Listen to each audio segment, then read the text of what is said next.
Welcome to the Tech Egg. Don't get scrambled. Enjoy the video. Start by aligning the flutter sleeve pattern with the dress armhole grain. You want the curve to flow naturally.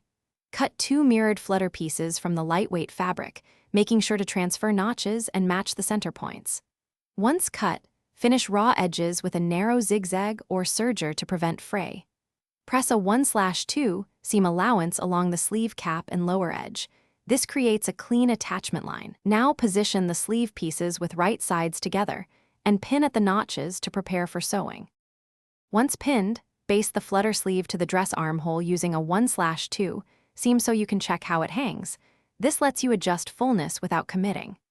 If the sleeve requires slight gathers, run 2 rows of long basting stitches and pull evenly until the sleeve fits between the notches. Make sure gathers are smooth and distributed. Then stitch the final seam at 1/2 with a regular stitch. Trim seam allowance to 1/4 and clip along curved areas to allow the flutter to lay flat.